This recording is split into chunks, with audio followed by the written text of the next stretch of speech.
Bonsoir à tous, merci d'être au rendez-vous 20h, 21h, votre émission Santé 10. Vous le savez, votre santé est une priorité. Ce soir, une thématique, alors certains se sont posé la question, mais la thématique, elle est quand même assez particulière. Eh bien oui, oui, elle est particulière. Nous parlons de la puissance du cerveau féminin et on en parle avec des professionnels de santé.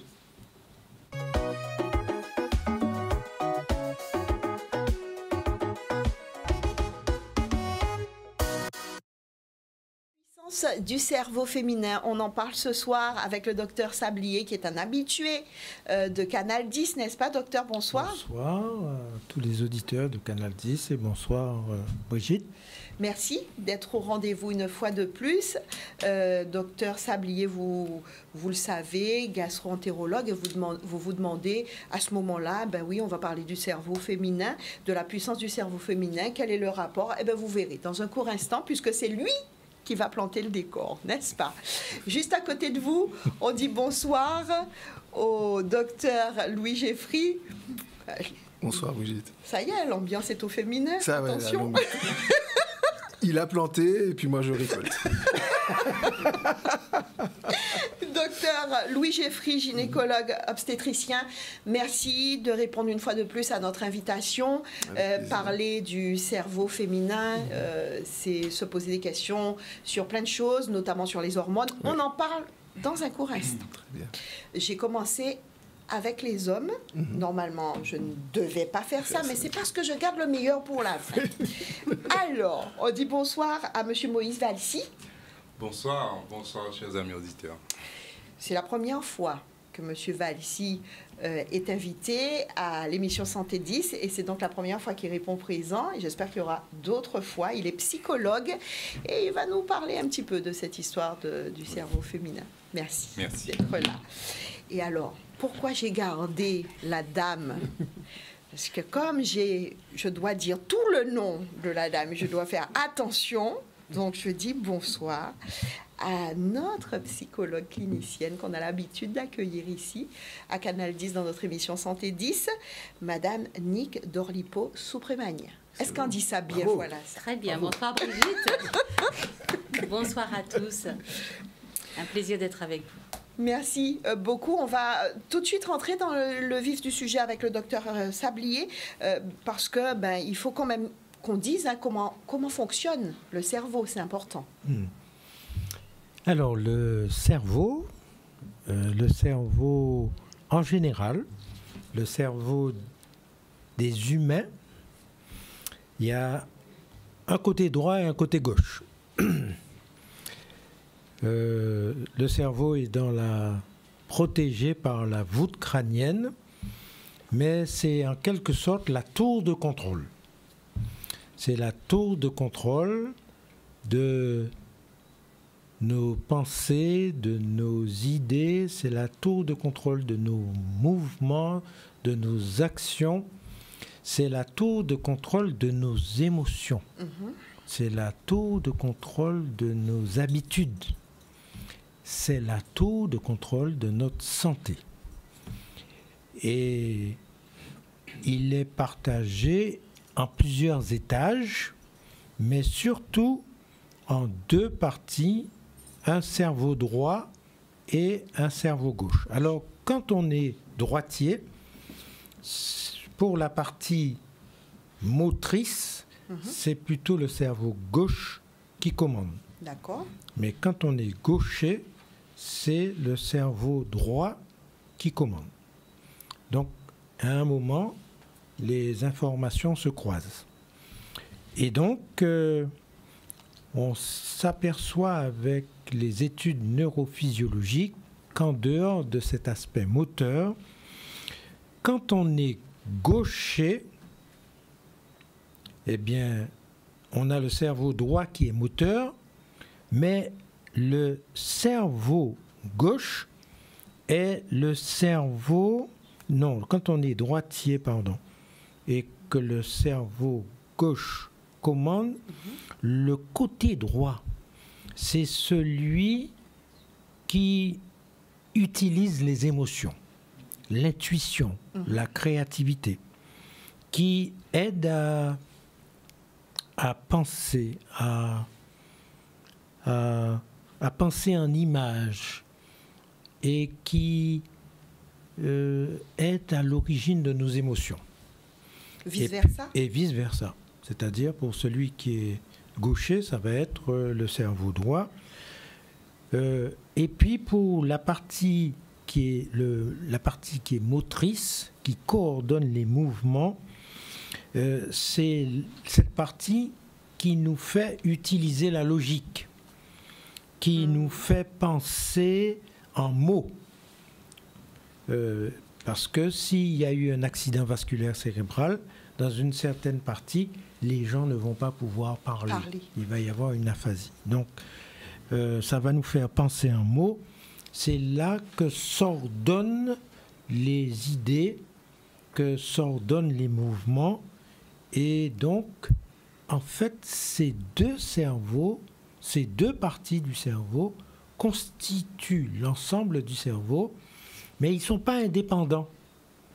Il y a entre la partie droite et la partie gauche une espèce de pont qui s'appelle le corps calleux, qui réunit hémisphère droit et hémisphère gauche, et c'est là que vont se faire, il y a dans d'autres parties du cerveau, c'est là que vont se croiser un certain nombre d'informations. Mais alors là, on a parlé du cerveau en général. Oui. Mais le cerveau féminin? Alors, le cerveau féminin, il ressemble au cerveau masculin. Il ressemble. Maintenant, anatomiquement, il ressemble. Physiologiquement, il va commencer à y avoir quelques différences.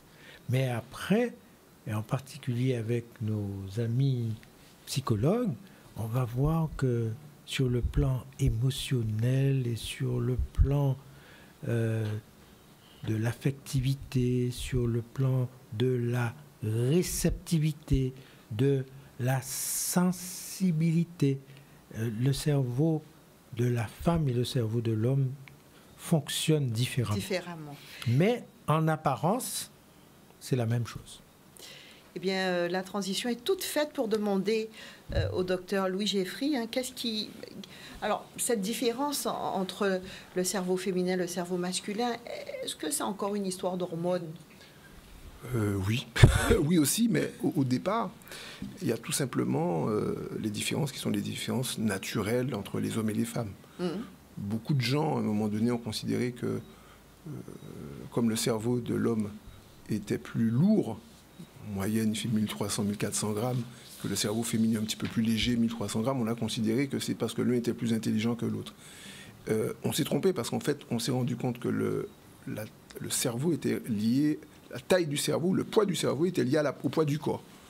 Donc, c'est pas parce que moi, je serais, par exemple, plus grand et avec peut-être un cerveau plus lourd que je serais plus intelligent que le Dr Sablier, qui serait peut-être un peu plus petit avec un cerveau plus léger. Donc, on voit bien que ça n'a pas de sens. Donc, cette notion autour du poids ne tient plus sur le rôle ou sur l'effet que ça pourrait avoir sur quelconque fonctionnalité. Donc ça, c'est quelque chose qu'on voit dans les études. Et puis, avec les années, on s'est rendu compte avec la neurophysiologie, c'est-à-dire l'étude réellement de la fonctionnalité du cerveau, grâce à plein de choses, mais en particulier avec l'avènement de certains types de scanners et de l'IRM, en particulier, nous ont permis de nous rendre compte, mais ce que disait Dr Sablier, que par exemple, dans le cerveau féminin, eh bien, les liaisons et les passages d'informations d'un cerveau à l'autre étaient plus importants que chez l'homme. En gros, la femme utilise beaucoup plus son corps calleux, ce qu'il disait, ce pont, que l'homme, dans certains types de transmission d'informations, où les transmissions d'informations vont se faire plutôt à l'intérieur du même hémisphère, pour être simple, pour que les gens comprennent, tandis que chez la femme, elles vont facilement et volontiers passer de l'autre côté. Ce qui aura des conséquences qui seront très intéressantes aussi quand on dit que les femmes sont multitâches ou qu'elles ont tendance à pouvoir faire plusieurs choses. Donc ça peut avoir des incidences. Et puis, on a aussi remarqué récemment, avec l'appui de certaines technologies, et en particulier de l'intelligence artificielle, on s'est rendu compte qu'effectivement, il y a des zones qui étaient plus souvent activées chez les femmes par rapport à chez les hommes. Par exemple, le système limbique, qui est plus émotionnel, était plus stimulé dans certaines tâches que chez la femme que chez l'homme, par exemple. Et donc, on peut maintenant, on sait, avec quasiment certitude à 95%, qu'on est capable de distinguer en imagerie spécialisée un cerveau d'un homme et le cerveau d'une femme. Donc c'est extraordinaire. Il y a des choses aujourd'hui qui nous donnent quand même l'impression qu'on connaissait déjà cela, puisque on s'est rendu compte qu'il y avait des maladies qui étaient plus fréquentes du cerveau, entre guillemets, ou de l'esprit, si on peut dire ça, qui correspondaient plus aux hommes, et d'autres qui correspondaient plus à la femme. Donc on aura l'occasion d'en parler. Mais c'est vrai, oui, hormonalement, puisqu'on voit que ce qui nous différencie également, ce sont nos hormones, on s'est rendu compte que certaines hormones, comme les œstrogènes, chez la femme, étaient ce qu'on appelle les hormones neuroprotectrices. C'est-à-dire qu'elles avaient tendance à protéger le cerveau féminin. C'est extraordinaire. C'est-à-dire face à des agressions, les œstrogènes augmentaient et protégeaient plus favorablement le cerveau féminin. Ce qui fait qu'on s'est rendu compte maintenant que le cerveau féminin restait jeune plus longtemps. Ça, ce sont les études. Il restait plus jeune plus longtemps et surtout qu'à la fin, vers l'âge de 80 ans, 90 ans, le cerveau de la femme restait justement, perdait moins vite en fonctionnalité que le cerveau masculin. Tout ça, ce sont des choses qui nous montrent quand même qu'il y a des différences et que tout ne s'explique pas que par l'âge, puisqu'on sait que les femmes vivent 6 ans ou 7 ans plus longtemps que les hommes.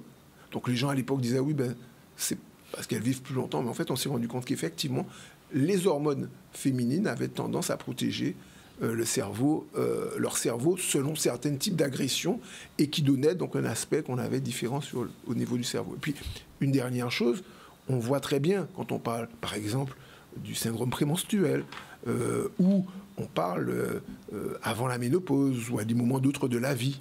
On se dit elle est irritable, ou là elle a la pêche. Parfois, ce sont les œstrogènes, parfois c'est la progestérone qui peut donner un sentiment de relaxation et de calme. Et les œstrogènes, c'est plutôt on a la pêche, on a envie de vivre, on a envie de sortir.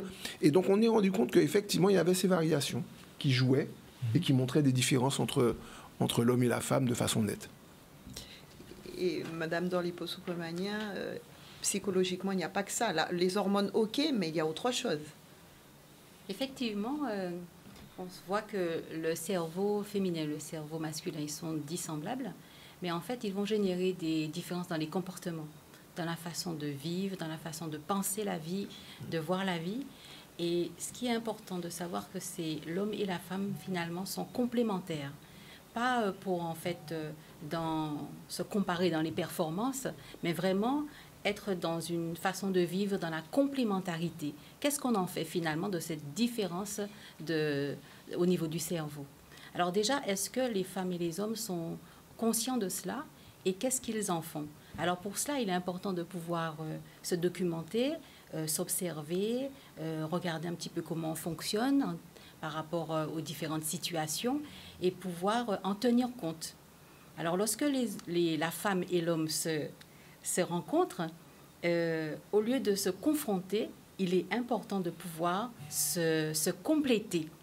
Par exemple, les femmes sont souvent, on dit, multitâches, c'est-à-dire qu'elles vont faire plusieurs tâches en même temps. Et les hommes vont faire une tâche. Donc, ce n'est pas en fait pour créer une dévalorisation de l'homme, mais c'est que la femme, elle va utiliser en fait ces deux hémisphères simultanément en même temps et l'homme l'un après l'autre. On insiste en fait dans cette émission sur cela parce qu'on a envie que les femmes puissent être plutôt dans la connaissance de soi et rechercher en fait quelle est la psychologie féminine et quelle est la psychologie aussi masculine pour mieux vivre ensemble. La transition est toute faite pour que nous puissions partir du côté de M. Moïse Valissi. Alors, l'homme, il est psychologiquement réellement différent de la femme? Alors, avant de répondre à cette question, je voulais dire j'ai lu quelque chose qui m'a fait du bien, mais en même temps, bon, Attention, est-ce que ça nous fera du bien à nous? Oui. Tout ce qui fait du bien à l'homme fait du bien à la femme. Alors, allons-y. De vrai. Oui. Normalement, oui. Normalement, tu prends des risques. Oui, je prends quelques risques. Mais bon, celle qui a dit cela est quand même professeure agrégée. Et bon, ça ira un peu dans le sens de ce que disait Dr Sablier et Dr Jeffrey. Elle disait, cette femme, que les femmes sont des œuvres d'art à l'extérieur comme à l'intérieur. Bon, alors, on disait tout à l'heure, effectivement, qu'il y a des différences. Maintenant, la question pourrait être, est-ce que les hommes sont aussi des œuvres d'art à l'intérieur comme à l'extérieur? Bon, on laisserait les femmes répondre. Mais la réalité, c'est que les hommes et les femmes sont différents, effectivement, psychologiquement, parce qu'en fait, ils ne veulent pas la même chose. Ils ne veulent pas la même chose. Même s'ils vont utiliser, en fait, des chemins différents. Ainsi, les femmes voudraient, par exemple, que les hommes parlent plus souvent. Par exemple, qu'ils soient plus émotifs, qu'ils se dépensent moins physiquement, qu'ils soient plus romantiques. Oui. Je pense que ça parle à un certain nombre de personnes. Qu'ils soient plus sensuels et moins génitales, qu'ils s'occupent plus des autres, qu'ils s'occupent plus de leur famille, n'est-ce pas, Nick? Qu'ils sortent plus souvent, qu'ils montrent plus de compassion, qu'ils soient moins pressés et se préoccupent plus de leur hygiène. C'est-à-dire que là, en fait, je pourrais donner aussi des exemples de ce que les hommes voudraient que les femmes fassent, mais en fait, chacun, que ce soit l'homme, que ce soit la femme, en exprimant ce qu'il voudrait que la femme ou que l'homme fasse, en fait, se définit lui-même, définit en fait sa personne. C'est-à-dire que l'homme comme la femme voudrait en fait que l'autre puisse coller à ses caractéristiques. Et en fait, psychologiquement, ils vont utiliser maintenant, et c'est pour cela que lorsqu'on parlait du corps calleux et tout cela, ils vont utiliser des chemins, des moyens différents pour l'exprimer. Effectivement, la femme va être celle qui, émotionnellement, va utiliser beaucoup les émotions, va être aussi dans cette attente émotionnelle affective, beaucoup plus importante vis-à-vis de l'homme, très souvent, pour exprimer, pour, en fait, entrer dans cette quête avec lui. Lui, il sera plus dans une expression purement, on va dire, intellectuelle, intellectualisée, directe, et sans trop d'explications, parce que effectivement, les hommes, ils parlent moins. On ne va pas dire qu'ils parlent peu ou pas du tout. Même si certaines fois, effectivement, il y a des hommes qui sont totalement mutiques dans une relation, que ce soit professionnelle, amoureuse ou familiale, très, très, très mutique. Et ça, ce qui peut être un vrai problème. Justement, Madame Dorlipo-Soupremagna, on dit que les femmes sont plus bavardes. On dit que nous sommes plus bavardes. Bon, visiblement, c'est prouvé. Pardon, monsieur. Oui, c'est vrai. Les femmes sont plus bavardes parce qu'elles ont en fait, au cours des millénaires, développer la capacité à parler, à écouter, parce que lorsqu'elles étaient elles conduisaient leur tribu, il fallait pouvoir comprendre les enfants, comprendre la famille. Donc, elles ont développé cette capacité-là au cours des millénaires. Alors que les hommes allaient et sortaient chasser, sortaient pêcher, sortaient pour protéger la tribu, ils ont développé des capacités à être conquérants, à être protecteurs. Et les femmes, elles ont développé cette capacité à comprendre. Il fallait bien avoir des outils pour comprendre la tribu. Donc, elles ont gardé cela dans leur gène Et souvent, elles choisissent des métiers où elles écoutent, où elles parlent, où elles comprennent. Voilà. Et de plus en plus, c'est en train de changer, hein, parce que la femme, maintenant, a envie de faire différemment, de se positionner différemment. Mais ce qu'il y a, c'est que les femmes parlent parce qu'elles ont besoin d'exprimer leurs émotions. Elles ont besoin, en fait, de protéger aussi leur tribu. Elles ont peur qu'il leur arrive quelque chose. Et dans leurs émotions, eh bien, il faut que ça parle. Alors, c'est pour ça qu'on dit que les femmes parlent beaucoup. Et pourquoi, maman, tu parles autant? Pourquoi, chérie, tu parles autant? Parce qu'il y a une angoisse là. Et pour protéger, elles ont la parole. Pour protéger, l'homme il a l'action. Et pour protéger la femme à la parole. Donc, les femmes sont plus bavardes dans ce sens-là. Alors, lorsqu'une femme, elle a passé une mauvaise journée, eh bien, elle a besoin de parler lorsqu'elle rentre chez elle. Et elle a besoin de parler à son homme. Sauf que les femmes et les hommes, leur cerveau est vraiment dissemblable et leur comportement aussi. L'homme, lorsqu'il a un problème, il a besoin de rentrer dans sa grotte et de trouver la solution. Il a besoin donc de passer un moment où il est mutique pour trouver la solution. La femme, elle a besoin de parler. Sauf qu'elle a besoin de parler juste pour parler. L'homme, lui, il lui donne la solution. Et lui dit, mais pourquoi tu me donnes la solution? Je veux juste parler, je veux pas de solution. Et c'est pour ça que les hommes et les femmes, des fois, n'arrivent pas à se comprendre parce qu'ils n'ont pas compris leur psychologie. Donc, c'est important de pouvoir se documenter dessus et pouvoir être dans une bonne interaction.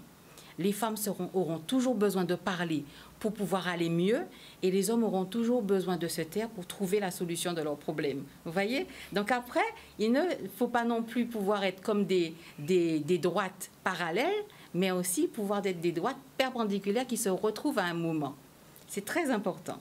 Ensuite, les femmes ont, comme je disais, ont à s'observer. Elles ont à s'analyser et à se documenter pour savoir qui elles sont. Parce que ainsi, elles peuvent mieux vivre avec elles-mêmes, mais mieux vivre avec les autres. D'accord? Donc, ce que je voudrais aussi dire, c'est que des fois, dans l'interaction entre les hommes et les femmes attendent des hommes le comportement qu'elles attendent, qu'elles ont d'elles-mêmes. C'est-à-dire qu'elles attendent que les hommes aient une psychologie féminine. Les hommes attendent des femmes qu'elles ont une psychologie masculine. Voyez? Donc, lorsqu'on attend, en fait, son miroir, finalement, on n'arrive pas à se retrouver. Il est important que chacun ait l'attente de l'autre, mais en fonction de ce que peut donner l'autre. Et puis finalement, Monsieur Valsi, finalement, les deux se complètent un peu. Et puis, les deux différences, il faut arrêter peut-être de se taire, il faut en parler. Et puis, en parler, ça fait du bien. En parler, ça fait du bien. Mais en parler dans un état de conscience, c'est-à-dire dans un état où on est d'accord d'entendre, d'accueillir ce que l'autre a à dire. Par exemple, lorsque une femme, comme disait Madame Dorlipo-Soprevagné, bon, c'est pour la taquiner, lorsque une femme parle et en rentrant du travail, elle parle, elle a besoin de parler. En fait, ce qui va se passer, c'est que lui, effectivement, il a besoin de tranquillité. Et donc, la seule chose qu'il va recevoir, c'est que, en fait, elle le dérange. Pour dire ça le plus académiquement. D'accord? Elle le dérange. Et il va être fatigué et attendre qu'elle finisse, mais elle ne finit pas. Elle ne finit pas parce qu'elle a besoin d'expliquer, elle a besoin de donner tous les détails. Et lorsque certaines fois, il va l'arrêter, il va lui dire « Oui, mais tu n'as pas besoin de me dire tout cela pour cela. » Mais si, elle a besoin de lui dire tout cela. Et effectivement, donc ces différences ne doivent pas être tues, elles doivent être comprises et elles doivent être accueillies. Et lorsqu'elles sont accueillies, c'est-à-dire que ce soit de la part de l'homme, que ce soit de la part de la femme, en fait, mais beaucoup plus la femme, cela va créer chez elle, effectivement, c'est des sécrétions hormonales de plaisir.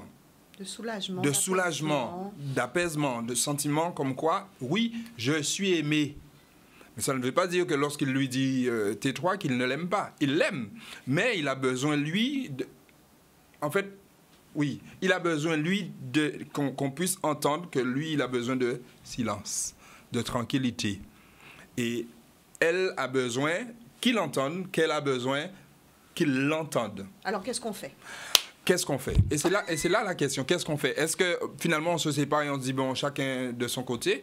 Mais la réalité, c'est que si l'homme comme la femme, et bon, on parle du cerveau féminin, mais si l'homme comme la femme ne sont pas dans cette dynamique avant même d'être ensemble ou avant même de construire une relation, de savoir que je devrais accueillir cette différence, en fait, oui, ce sera difficile. Mais si on est dans cette logique-là, là, on entre dans un travail et qui peut être aussi nécessaire de faire un travail thérapeutique, certaines fois, pour savoir accueillir l'autre dans ses différences. Parce que ça ou ces différences ne sont pas pathologiques. Parce qu'on a tendance à les pathologiser, comme quoi tu as un problème, tu es malade. Si tu te tais, c'est que tu es malade. Il faut que tu ailles voir un psy. Pas obligatoirement. Si tu parles beaucoup, il faut que tu ailles voir un psy parce que tu as des choses à lâcher. Donc, mais en fait, elle a besoin de lâcher ça là. Je pense qu'en fait, en réalité, ce qui se passe dans les relations hommes-femmes, et on l'a bien compris, c'est qu'il faut qu'il y ait cette notion d'effort de comprendre l'autre. C'est comme dans toute relation. On sait que quand on est dans une attitude de séduction, il y a des efforts qui sont faits.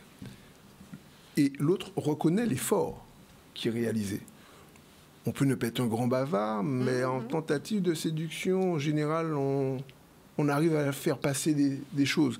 Pourquoi je veux dire cela? Parce que je pense qu'en réalité, toujours dans la partie hormonale,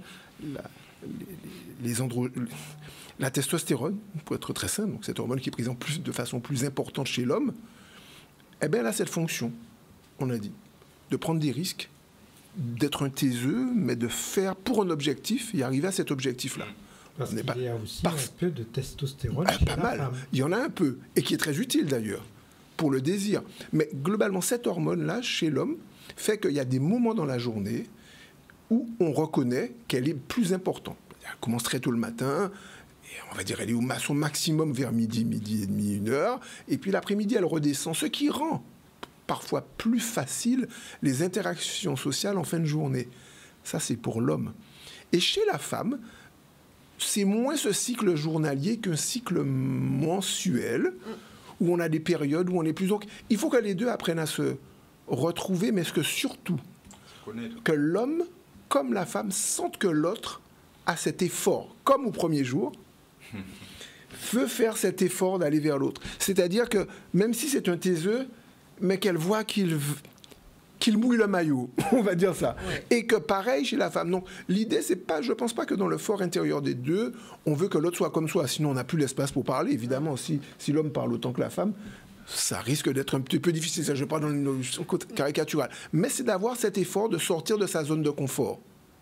Et sortir de sa zone de confort pour aller vers l'autre, je pense que c'est ce que l'un et l'autre recherchent. Sans pour cela vouloir être dans une notion de mémoire, je veux que tu fasses comme toi.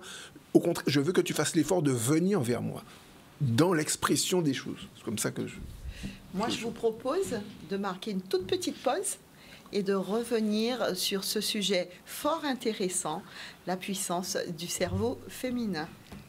Et pour certains d'entre vous, vous prenez en cours cette émission Santé 10 ce soir. Sachez que nous parlons de la puissance du cerveau féminin. Nous en parlons avec Monsieur Moïse Valsi, qui est psychologue. On en parle avec le docteur Louis Geffry, qui est gynécologue obstétricien. On en parle avec Madame Dorlipo Soupremagnin, psychologue clinicienne. Et puis, on en parle avec le docteur Sablier, qui d'ailleurs a une autre vision de ce sujet à développer avec nous.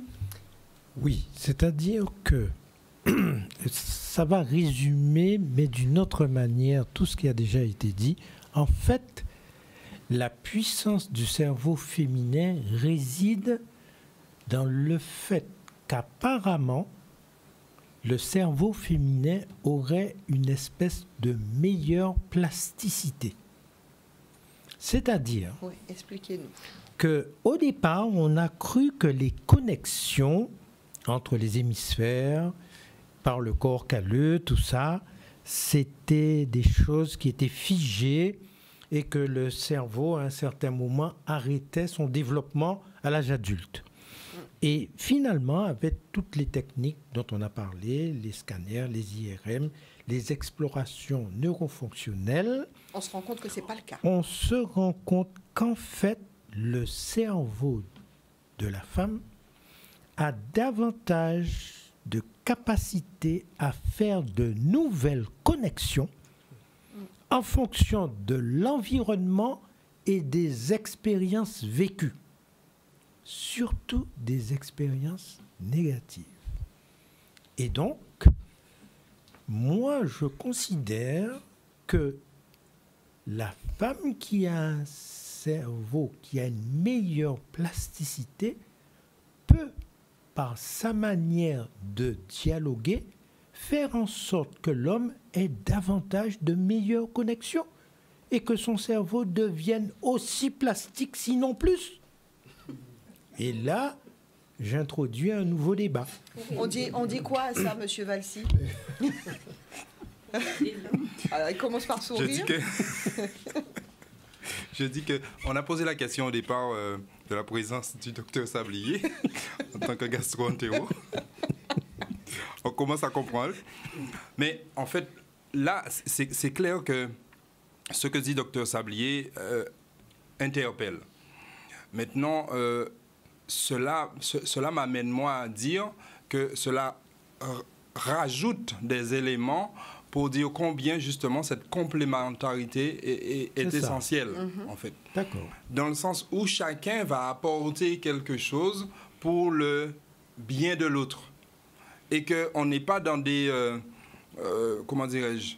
Chacun sur son îlot à défendre son territoire. La femme défendant son territoire, l'homme défendant son territoire. Mais bien comprendre que comme si ce cerveau féminin avec cette plasticité plus importante va véritablement être un atout dans la relation à l'autre, dans la relation singulière à l'homme.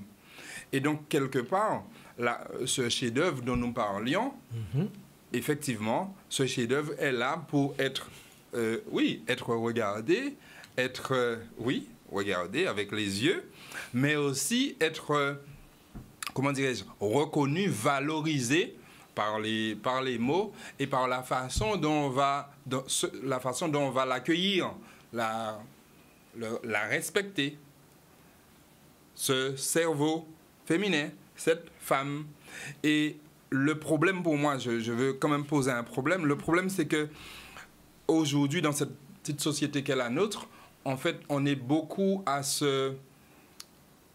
chercher ces différences et à les monter, à les ostraciser. C'est-à-dire qu'on est dans la confrontation au lieu d'être dans la complémentarité.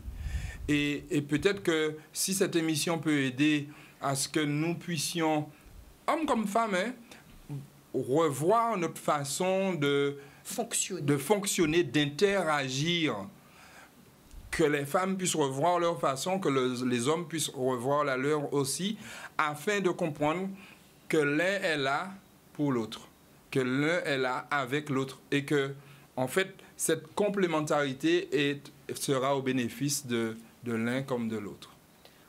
Vous êtes d'accord avec ça, docteur Jeffrey? Oui, ce qui décrit là est quelque chose qu'on découvre dans la physiologie même, que l'on retrouve par exemple dans la grossesse. Les études ont été faites chez les hommes comme chez les femmes, comment l'un et l'autre, leur cerveau fonctionnait pendant la grossesse. On a remarqué qu'il y avait des différences notables, avec des zones qui, chez la femme, diminuaient dans volume pendant la grossesse. Et chez l'homme, il y avait des modifications également pendant la même grossesse de la femme. Donc on se rend compte qu'il y a un impact de toute façon ipso facto. L'idée, c'est de savoir qu'est-ce qu'on en fait. Et ce qu'il faut en faire, c'est de considérer qu'effectivement, il y a besoin, parce que ces modifications qu'on observe chez la femme pendant la grossesse, souvent elles durent après la grossesse pendant environ 1 à 2 ans.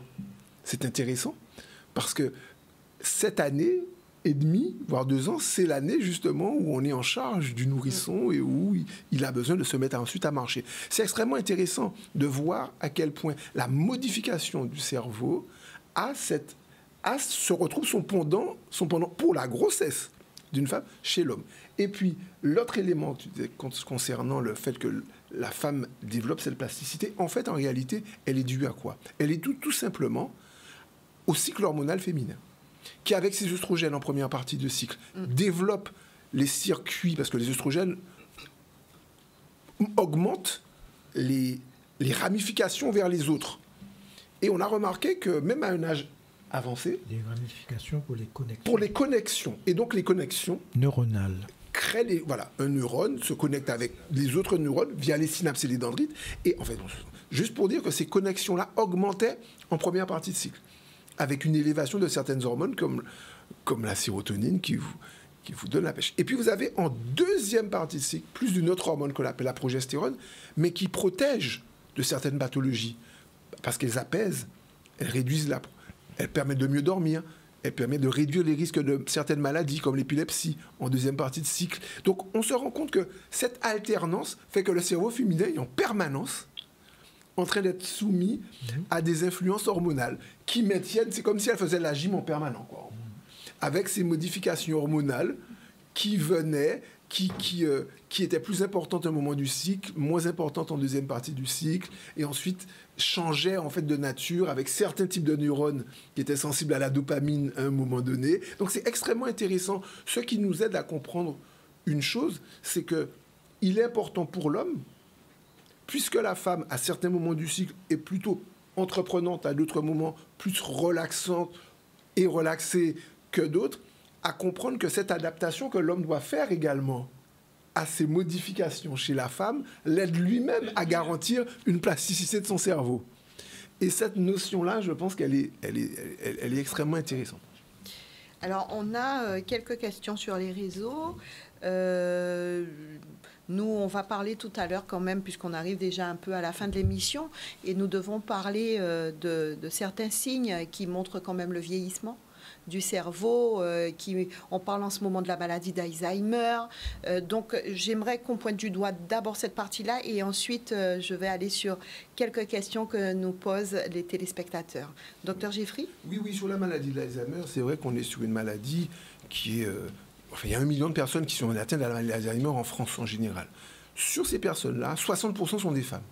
On a découvert que c'est un problème lié à la mémoire. Mais on a surtout découvert que, au-delà de l'âge, puisqu'on s'est dit c'est normal qu'elles aient plus de maladies d'Alzheimer parce qu'elles vivent plus longtemps, donc forcément c'est le vieillissement, on s'est rendu compte que l'impact de ces hormones-là, ou de la chute brutale de certaines hormones, augmentait le vieillissement.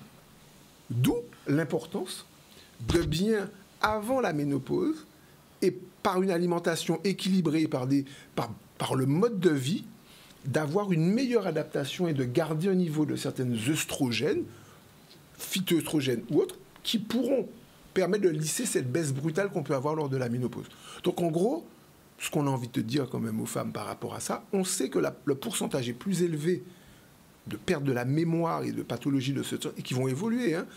On estime que dans 20 ans, on va doubler en pourcentage. On est à 8% de la population, on va peut-être à 16%. Donc il faut savoir, dès maintenant, pousser les femmes à se dire, vous avez un bolide, un engin là qui fonctionne, qui a une capacité à... Mais si par les traumatismes ou par une mauvaise hygiène de vie, par l'alcool ou certaines, on va dire, une façon de s'alimenter, une mauvaise gestion des émotions aussi, oui, c'est ça, le traumatisme, on a tendance à abîmer cela, et le mécanisme protecteur qui est celui de la perte de la mémoire n'a plus sa raison d'être.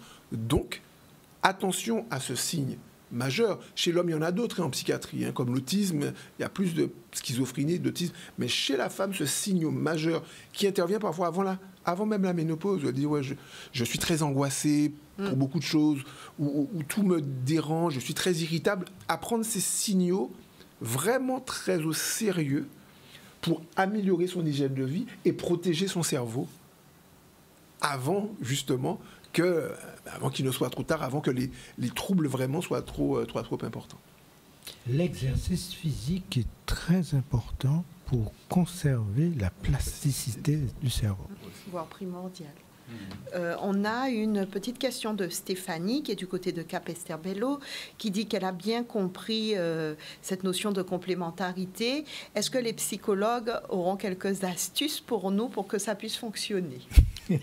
Astuce. Alors, c'est important de pouvoir, pour que ça puisse, le couple puisse fonctionner, d'accepter en fait que chacun soit dans un moment dans sa grotte. N'ayons pas peur pour être ensemble d'être un moment dans chacun de sa partie. Parce que lorsqu'on est tout le temps ensemble, qu'on a toujours le même espace psychique ou spatial, eh bien, ça fait beaucoup d'affrontements. Des fois, on peut se retirer et pouvoir se retrouver. C'est très important. Donc, n'ayons pas peur de se séparer un moment pour mieux se retrouver. N'ayons pas peur de prendre des outils aussi pour mieux gérer les émotions. Des outils comme le lâcher-prise, le relais, se faire du bien. Donc, tous ces éléments-là permettent de mieux se rencontrer à un moment.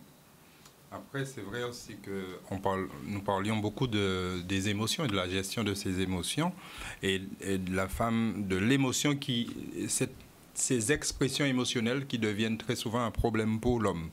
Parce que pour lui, c'est l'expression d'un conflit, très souvent. Et donc, dans cette logique-là, une astuce serait simplement Nick a parlé de différer, mais simplement de pouvoir effectivement différer parce que la personne n'est pas dans l'état, n'est pas en capacité de pouvoir échanger sur ce qui est dit, au lieu d'y voir quelque chose de négatif, y voir quelque chose qu'on va traiter après, sans y mettre quelques jugements. On verra après, différer. Que ce soit pour la femme, que ce soit pour l'homme. Et très souvent, on n'a pas ce réflexe-là. On veut que la chose soit réglée in situ, dans l'ici et maintenant, et cela va générer véritablement plus de conflits. D'autre part, lorsque l'utilisation du langage, la femme, par exemple, va utiliser le langage et les rapports d'intimité, et tandis que l'homme, il va utiliser le langage pour donner ou aller chercher l'information. Donc, il est dans le pratico-pratique. Et donc, là encore, on peut se retrouver dans une confrontation. Une astuce, c'est de se dire, bon, je vois que nous n'avons pas la même façon de voir les choses. Alors, voilà ce que nous allons faire. Toi, tu vas m'expliquer ta façon. Je vais t'expliquer la mienne. Et simplement, on va accepter que les deux sont bonnes. Parce qu'on a tendance à vouloir trouver un consensus, comme quoi, oui, il faut trouver le juste milieu, trouver et trancher la poire en deux. Non, la position de l'un comme la position de l'autre peut être tout à fait bonne, tout à fait raisonnable, mais simplement c'est d'apprendre à l'accepter en fait. Et ce sont pour moi des... Et harmoniser la chose. Oui, mais l'harmonisation, c'est simplement le fait d'accepter que l'autre... peut aussi avoir raison ou a aussi raison dans sa façon de voir les choses. Dr Sablier a parlé de l'exercice physique, mais c'est vrai que l'exercice physique va aussi aider à évacuer. La méditation. Prendre le temps, certaines fois, de s'éloigner de la situation, du problème, de la question qui pose problème et d'aller méditer, de prendre le temps de respirer, de l'air frais, d'aller au soleil. Simplement ces actes, prendre du recul, c'est une façon de prendre du recul. Ces actes-là seulement peuvent véritablement aider à mieux comprendre l'autre et à mieux l'accepter. Autre chose qui permet de pouvoir mieux se comprendre, c'est de se connaître soi. Et ça fait appel à l'estime de soi et à la confiance en soi. Lorsque chaque individu est dans cette façon de s'aimer soi, de s'apprécier soi, et aussi de pouvoir apprécier comment il est. Ainsi, ça donne une résonance sur la capacité à entreprendre, à faire. Eh bien, il se sent mieux avec lui-même et il se sent mieux avec les autres. Il n'a moins peur d'autrui, de celui qui est en face de lui, parce qu'il est bien avec lui-même. Donc, cette émission nous invite également à nous invite à nous questionner sur qui on est et une envie de se connaître soi. Et dans le couple, si chacun se connaît et s'apprécie lui-même, eh bien, c'est plus facile de s'apprécier tous les deux. C'est beau, ça, pour terminer. C'est bien, moi, je trouve, Dr Sablier. Pour la santé du cerveau, c'est bien qu'il y ait de temps en temps quelques conflits. La plasticité du cerveau va jouer. Mais il ne faut pas que le conflit dure trop longtemps. parce que les conflits vont faire perdre la plasticité du cerveau. Et vous savez comment nous, les gastros, on s'en rend compte? C'est que plein de personnes, souvent des femmes, se plaignent du ventre ou du bas-ventre, alors que c'est un problème de perte de plasticité cérébrale. Et que c'est là-dedans que ça se passe. Et comme l'intestin est un deuxième cerveau, eh bien, on a l'impression que les boyaux se tordent. Mais si les boyaux se tordent et qu'après avoir fait une coloscopie, une fibroscopie ou je ne sais quoi, on n'a rien trouvé, c'est que... Alors, quelquefois, on dit c'est dans la tête, mais c'est pas dans la tête parce qu'on est fou, qu'on est folle. C'est parce que le cerveau est engorgé avec des émotions négatives, avec des conflits, avec un certain nombre de choses. Et on sait qu'avec le temps, les neurones, les connexions ne vont plus fonctionner comme avant et le cerveau va perdre de sa plasticité. D'où la présence du gastro-entérologue sur ce plateau. Et voilà.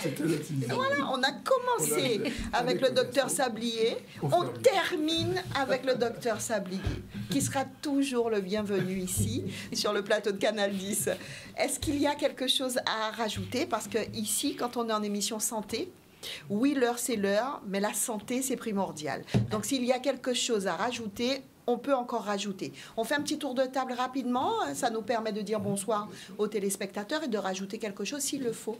Madame Dorico Soupré-Magnin. Oui, nous, société antillaise, guadeloupéenne, nous voulons en fait progresser dans le sens où chacun valorise la femme, que l'homme valorise la femme, valorise son cerveau, valorise ses capacités. Et lorsqu'on voit que la femme est multitâche et qu'elle est dans l'excellence, eh bien, contrairement au fait d'être virulent, violent, d'être excessif avec elle ou de la dévaloriser ou encore de lui trouver quelque chose de négatif, mais d'accepter sa valeur. Et ça sera beaucoup plus intéressant, il y aura moins de conflits inutiles dans notre chère Guadeloupe aimée. Mais pourquoi on le dit avec beaucoup plus de facilité, nous ? On le dit, on fait des compliments aux hommes, on leur dit des choses avec facilité. Pourquoi c'est autant difficile pour vous, messieurs, en retour de nous les dire? Justement parce qu'on a des cerveaux différents. On a des cerveaux différents. C'est ce qu'on a essayé de faire comprendre. L'homme laisse à la femme ce privilège-là. Je ne sais pas s'il le laisse. Non, voilà. Je ne pense pas qu'on le lui laisse. Je pense qu'elle a plus de facilité à faire certaines choses. La femme le dit et l'homme l'agit. Oui, aussi. Mais je pense qu'il y a une difficulté parfois que l'on a à pouvoir sortir. Je pense que s'il y a vraiment quelque chose, on parlait des conflits tout à l'heure, s'il y a vraiment quelque chose qu'on doit retenir de notre façon d'interagir, c'est que les rencontres hommes-femmes sont toujours génératrices d'émotions. Bon, toujours. Même si là, la présence même d'une femme, d'ailleurs on le sait, la présence d'une femme modifie le comportement d'un homme et profondément son cerveau, par ailleurs. Mais ça, c'est normal. Et pas que. Mais pour dire que c'est normal, c'est naturel. On doit donc accepter donc que, en présence l'un de l'autre, et quand on dévoile les choses, ça crée évidemment des différences. D'ailleurs, ce serait tellement ennuyeux si on pensait pareil et qu'on faisait pareil. Donc il faut arrêter. Et à un moment donné, il ne faut pas vouloir avoir la même personne en face de soi, sinon on est très bien tout seul. Donc, on est dans une logique où il faut faire attention à ça. Et puis, un autre événement qui, à mon avis, est important, et on n'a pas parlé, c'est le rôle des interactions sociales qui définit quasiment le fonctionnement féminin par rapport à l'homme. C'est-à-dire que la femme a besoin d'avoir des interactions sociales fortes, pas qu'avec un homme, mais avec d'autres femmes. Et parfois, elle a besoin de beaucoup plus que l'homme, qui est plutôt tendance, effectivement, à être solitaire. La femme a plus besoin d'être dans cette logique communautaire. Et devant une société qui est devenue de moins en moins communautaire, elle n'a plus que son mari, parfois, ou son conjoint, à qui parler. Donc, il est très important, justement, et je le dis à mesdames, si ça, c'est une petite astuce, cultiver les liens avec d'autres personnes qui apprécient ça tout autant que vous, qui sont vos collègues féminines, et où c'est un rôle important, au contraire, pour améliorer, pour sortir parfois même de la dépression, parce qu'on a retrouvé que les interactions femmes-femmes étaient très utiles pour remettre le niveau de dopamine à niveau. Et ça, c'est extrêmement intéressant. C'est génial. Et ça montre que, bon, nous, en tant qu'hommes, il faut qu'on accepte ça. Donc, de temps en temps, les hommes devraient dire, ben, tu sais, tu peux passer un petit peu de temps avec tes amis. Mais c'est très utile. Parce qu'elle en a plus besoin que nous. Et donc, c'est important de comprendre aussi les appétences des uns et des autres, parce que c'est un atout considérable pour notre bien-être. Alors, Marie-Chantal de Capesterre-Belle-Eau, merci pour cette question, parce que ce n'était pas la mienne, mais la sienne. Un petit mot de la fin, Monsieur Valsi. Alors, juste un petit mot concernant la santé, parce qu'on parle en fait de santé du cerveau, santé mentale en particulier. Des études montrent de plus en plus que la spiritualité, par exemple, c'est le premier facteur de protection de santé mentale. Et moi, je voudrais terminer avec un mot pour les hommes. On parle de cerveau féminin, mais un mot pour les hommes. Un homme qui fait l'effort de chercher à connaître la femme, c'est un homme qui se distingue de la masse et qui est rapidement repéré par la jante féminine. Eh bien... Voilà. Le mot de la fin. C'est le mot de la fin. Sacré mot de la fin, moi je vous dis. Merci beaucoup, Monsieur Valsi. Revenez quand vous voulez. Merci, Monsieur Valsi. Merci, Docteur Sablier, Docteur Louis Geffry. Merci. Merci, Madame Dorlipo-Soupré-Magnet. Permettez-moi de remercier Madame Danielle Brard qui a préparé avec nous cette émission ce soir. Et merci à notre réalisateur Jordan. Nous, on va peut-être pas se donner rendez-vous jeudi prochain parce que c'est la mi-carême, mais vous aurez votre émission vendredi de manière exceptionnelle. On va, avec Canal 10, vous informer par un petit mot très bientôt.